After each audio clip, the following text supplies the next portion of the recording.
Hey, it's Clay, and this will be the weekly review of the Power Profit Scan newsletter, which is a portion of the Inner Circle subscription service that I offer.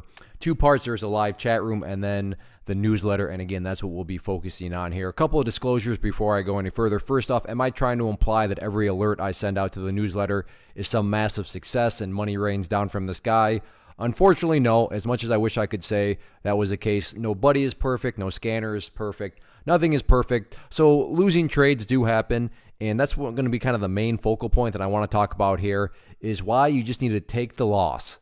Again, I'm saying that again. Why you just need to take the loss. And the good thing, and in a weird way, the exciting thing about these results is that it does a great job of illustrating a very important learning perspective. And again, not using theory, but using real life results that have happened, and hopefully, you can get some things from it. And the reason why losses and managing risk matter is because that's a two-sided coin. The other side of the coin is winners also happen. So when those winning trades do come along, you want to make sure that you have your account in the best possible spot to succeed.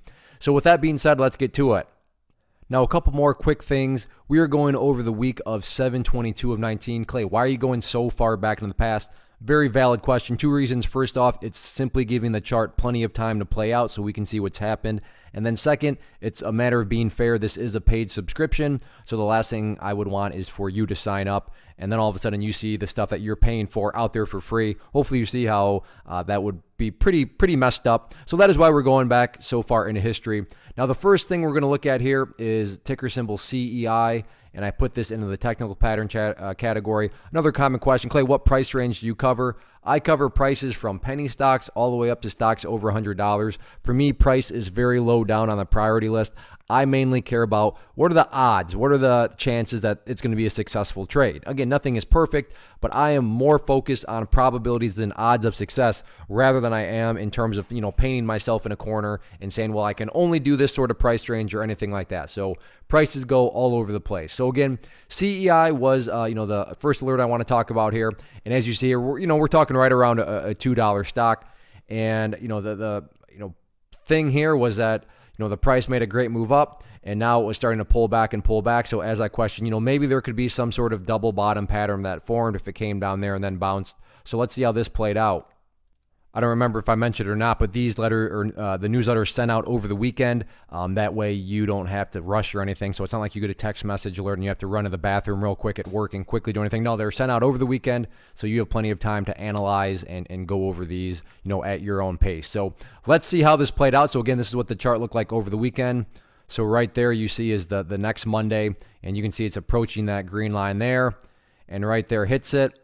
And then unfortunately just keeps on dropping. But let's play a little game here, and let's say that you don't take the loss. In other words, you're not disciplined, you don't follow the rules of the strategy, assuming you have a strategy, which you definitely should. But let's just say for whatever reason you don't take the loss, you don't honor your rules, and you aren't disciplined. So how did that turn out? Keep in mind, that could have been a very, very minimal loss. Just, of course, it's a bummer. Nobody likes to take the loss, but again, a very minimal loss. It's not like you were in and then the price gapped against you or anything like that. Just plenty of opportunity there, to take a loss, sure, but a controlled loss. But let's just say you don't.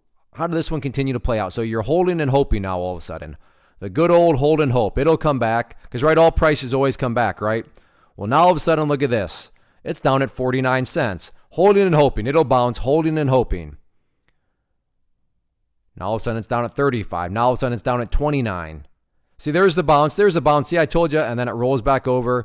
And right there, a low so far of 21 cents. That's a potential loss of 88.5%. Think about that. 88.5%. Now, maybe you're saying, why would you ever show this, Clay? That's not very good from a marketing perspective. Like I said, nobody is perfect, but this really illustrates the point of things like this can happen. But if you're disciplined and if you just take the loss, then remember that. Taking the loss, very, very minimal. And we'll see what happens with these next results that I go through. But keep this in mind, and I want to start off because really there's two pathways right now. There's a pathway of the disciplined trader that, sure, they took the loss on this one, but they kept it small and controlled. Or there's the pathway of somebody that was undisciplined or didn't know what they were doing, and they're sitting at potentially an 88.5% loss. So let's keep going through this. And like I said, keep in mind these two pathways. So the next alert that was made was channel pattern here on ticker symbol MPC. So mapped out, the resistance, the support, kind of pointed out that it wasn't an overall uptrend. So let's see how this played out. So again, this was the chart over the weekend, and let's see how it played out. You can see right there, once again, got rejected by that treadle or by the little resistance line there, rejected once again, and then boom, just like that, got the breakout. And at that point in time, you gotta be excited. You gotta be thinking, wow, what a great breakout. You look down there at the volume, a nice increase in volume. Things were looking very, very solid. A little bit of a pullback and consolidation there, and then worked its way back upwards. And then you had that nice move there, but ultimately on that same exact day, things pulled back. So overall, that was a move of 4.8%. Now again, 4.8% doesn't seem big, but keep things in context. We're talking about a $50 stock, and this is a Marathon. I mean, you've heard of Marathon, right? The gas station. And this is a situation where you could put $50,000 into this and very easily sell $50,000 worth of stock. Whereas if you buy $50,000 of a penny stock, for example, sure, you can buy $50,000 worth, but when it comes time to sell $50,000 of a penny stock, that's going to be a very, very big challenge. And it's not going to be nearly as quick and efficient as, selling $50,000 of MPC. So just keep that in mind. Don't look too much at the percentage, because you got to realize, oh, wow, you bought $50,000 of a penny stock and then it made a 50% move. Well, that's true, but could you have actually sold at the 50% move without crashing the stock when you wanted to sell? But in this situation, you could have, definitely, easily made, and sold $50,000, $10,000 worth of stock. So again, 4.8% in just basically a week's time on a $50 stock, not bad. But the point here that I like in a sick and twisted type of educational way is, sometimes this happens. I mean, think about it. The breakout started, it was beautiful, and there's nothing wrong with this action per se. I mean, things need to consolidate. But then think about it. At one point, the price was actually all the way up there, and then the price just totally fell apart. And so I'm not saying this was a losing trade or anything, because there is still plenty of upside and wiggle room to at least have a small winner. But how disappointing is that? But I mean, think about it. If you would have gotten, stubborn and said, no, it's going to bounce back up. I mean, look how much that thing fell apart after that breakout. Just totally nasty, and a situation where, yeah, this is the exception and not really the rule. But the point being is, sometimes as traders, you can have something that's looking great, a fantastic breakout is underway, and then things can just totally roll over on you. So sure, were people probably thinking, wow, this is going to be pretty big? Sure. And it's disappointing to, on a stock like that was looking like so much potential, then ultimately just taking a small winner on it. But you know what? That's just how things play out sometimes. Things that look great can all of a sudden just run out of steam. So sometimes you just got to not necessarily take the loss, but take the win, even though it's not nearly as big as what you had thought it was going to be.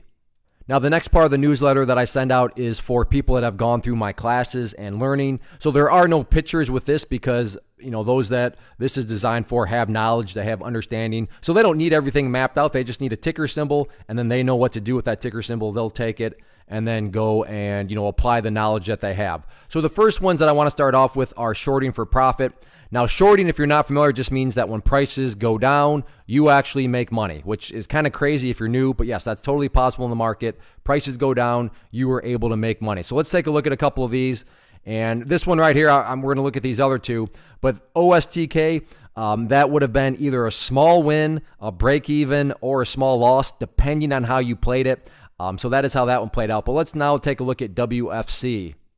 So here's what the chart looked like. And remember, prices going up in this situation is a bad thing, because as shorting, you want to see prices go down. So you can see right there, the price just essentially exploded back upwards. But again, what are you doing as a trader? Are you just taking the loss, or are you getting stubborn, breaking rules? I would say just take the loss, because in this situation, again, rising prices are a bad thing. So, I mean, look at that move. Again, prices going up, not good. So think about it. Had you gotten stubborn and not taken the loss, you're exposing yourself to a much bigger loss than what it should have been. So again, take the loss. Keep it disciplined. So once again, think about the two pathways: the disciplined trader, or the trader that just didn't have rules or didn't follow them and now just exposed themselves to that much of a loss. Let's now take a look at ATRA. Again, we want to see prices going down. So let's see how this one played out. And let's assume that you took the loss on that WFC and you kept it minimal. So let's see how this one turned out. So again, you want to see prices going down. So went sideways, and there it started to drop. Sideways a little bit more, and then started to drift downwards, and then really started to accelerate to the downwards and went down even lower, and then went down even lower. That move there was good for, before it started to bounce back up, for right there 20.3%. Nice move, especially when you consider prices are going down. So again, assume that you took a small controlled loss on WFC.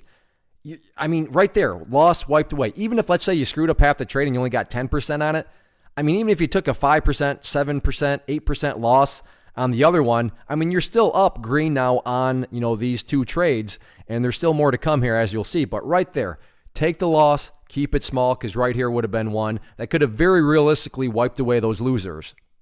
Let's now take a look here at what we call the trampoline trading ones. Again, OTLK, there just wasn't really any signals to take action, so that one was basically a no play. But now let's take a look at FIZZ. Now we are back to not shorting, so we want to see prices going up. Prices going up now is back to being a good thing. So we'll see how this one played out. Now I'm not calculating any calculations like anybody played it perfectly right there, so that's not what these percentages are based off of. I'm not manipulating the numbers in that sense. So you can see right here, started to go sideways, never fell apart, definitely showed some signs of life right there. A little bit of consolidation, more life, and then all of a sudden you can see right there, it got a very nice gap up. So that all was good for 13.2%. Again, let's say you screwed up half the trade and you walked away with 6%. Again, 6% in combination with that 20% mover. This is more than enough gains right now to wipe away those losses, but we have one more to keep an eye on. And then the final one to go over here, ticker symbol LCI here. And again, same trampoline setup. So let's see how this one played out. Again, this was over the weekend. And then, I kid you not, on that very first day of the week, boom. Just like that, a move of 49%. Again, am I saying anybody played it perfectly? No. But even if you screwed up half the trade, right there is basically 24%. Screwing up half the trade, 24%. So 24%. Then there was that 20% mover. Then there was the 13% mover. Again, I'm not saying anybody played it perfectly, but if you add all those percentages up and then you say you screwed up half of it and you take half, that is very, very, very realistically wiping away the losses of somebody that just took the loss in a disciplined manner. Now, if you didn't take the loss in a disciplined manner, then as you saw from both CEI and WFC, that would have been a very, very big hole you would have created for yourself. But by just taking the loss, staying disciplined, you can see that situations will work themselves out, and that is why risk management and risk control is so very important. Now, if you are interested in joining and getting alerts and being part of the community, which again includes this newsletter, which we went over, but also the live chat room, then just go to claytrader.com/team. There is a mobile app that comes with everything, so it's not a situation where you have to stay chained to your computer or anything like that. You can stay in touch wherever you are, so that's a very convenient factor. And looking at the prices down here, really the number that you need to ask yourself is, because this is $99 for 3 months, and that breaks down to $8.25 per week, meaning ask yourself, do I think this service can make me more than $8.25? Not per day, but per week. If you think the service can make you more than $8.25 per week, then you will get a good return on your investment and you will come out well ahead. Now, if you don't think it can, well, then stay away. But I'm very, very confident that the service and all that it provides can at least get you more than $8.25. Again, not per day, but per week. So again, go to that link if you want to learn more and get signed up. If you have any questions, you can leave in the comment section down below, or just shoot me an email or contact me through the site, whatever makes your life easiest. But if you just walk away with one thing, remember, be disciplined and take the loss.